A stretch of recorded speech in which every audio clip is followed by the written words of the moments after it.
my suggestion for how to make a Congress that actually represents the United States better. Every 10 years, the House of Representatives gets reshuffled.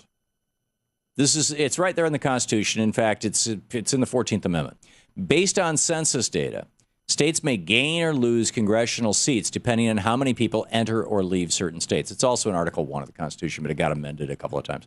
Anyhow, so as population grows in a state or shrinks in a state over time, and you look at this every 10 years with the what would that be called? Decennial census, every 10-year census, then at the end of that census, you say, okay, out of the entire population of the United States, how many congressional districts, how many people are going to be in them? Where are they? And for example,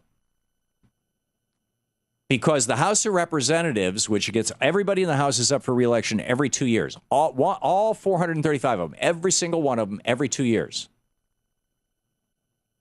So it was designed that way, as the body to be closest to the people. And that's why it's the only body that can initiate spending. It's the only body that can declare war.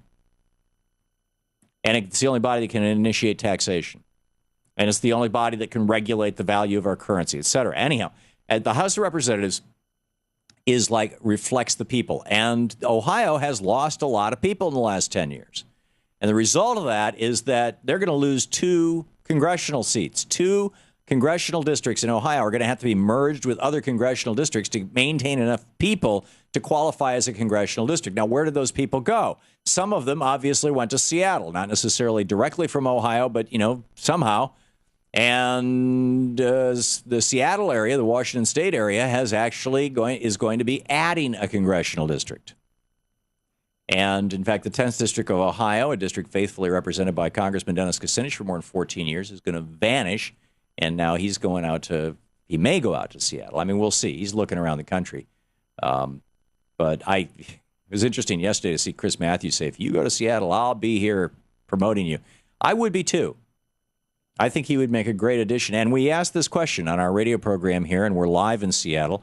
We asked this question a couple of days ago or last week, and every single person who called in from Seattle or from the area, from Washington State, said if Dennis Kucinich comes to town, we're not going to view him as a carpetbagger or as an out-of-towner or any of that kind of stuff. He's a national candidate. He's got a national presence, and he would be a great addition to our state. So that's what's happening in the House of Representatives.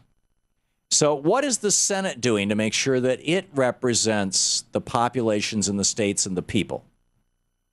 Absolutely nothing.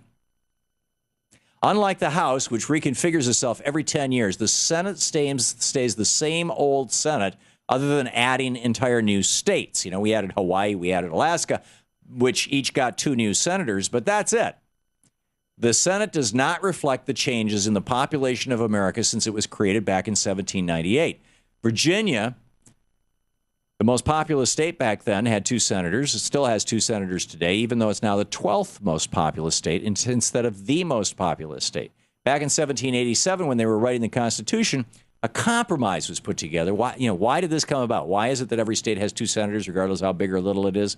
Because the small states, particularly Delaware and Rhode Island, said to the big states, to Virginia, for example, which was the largest state in the Union at the time, Massachusetts, Pennsylvania, they said, and they had Georgia and South Carolina with them on this as well. And although Georgia and South Carolina had fairly large populations, a large part of those populations were slaves who couldn't vote. So they had a small population in terms of of the people that were represented at the Constitutional Convention. And basically what they said is if you're going to apportion our senators the same way you're going to apportion our congressmen, we're going to end up with 1 senator. And Virginia's going to end up with 4.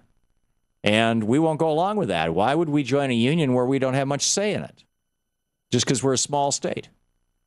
And so the compromise, and it really made nobody happy, but the compromise that they came up with at the Constitutional Convention was to say, okay, the members of the House of Representatives will be apportioned based on population. In other words, the states grow, states shrink, you get fewer members of the House of Representatives.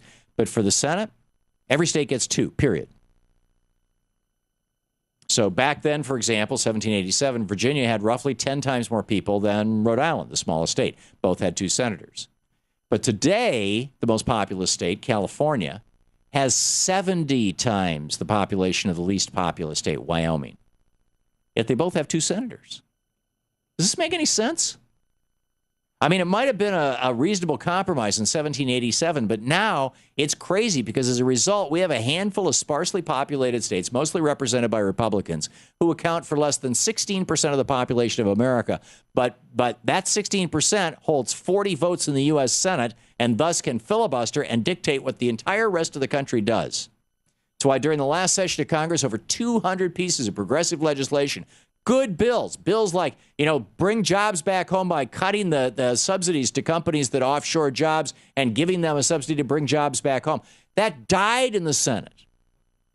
They passed the House of Representatives. It died in the Senate because this small handful of very Republican senators only represents a tiny slice of Americans. I guess that's why they call the Senate the place where good legislation goes to die.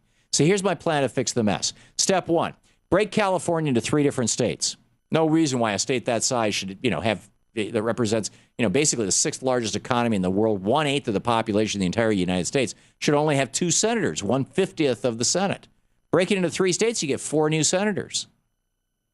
You have a total of 6, and they'd probably all be Democrats. Break Texas into 2 states. There's a Democratic part of Texas. Split it off. So now Texas has 2 Democratic senators as well as their 2 Republican senators, and they can keep Rick Perry. Step 3, break New York into 2 states. Why should New York have more than 1/16 of the total U.S. population with only 0.2% of the total, representation in the Senate? Break New York, separate out New York City. You add 2 more Democratic senators. And finally, break up Florida. Take southern Florida, the Miami area, all down there, which is Democratic by and large. Break it apart from the rest of Florida. You get 2 new senators. Voila. Now you've got a Senate that can't be filibustered. I think this is a great idea. What do you think? You're listening to the Thom Hartmann Program. Call 866-987-THOM. If we did this, we would have a public option now. We would, all of these great pieces of legislation that got filibustered. We have clean energy plan, a limit on corporate donations.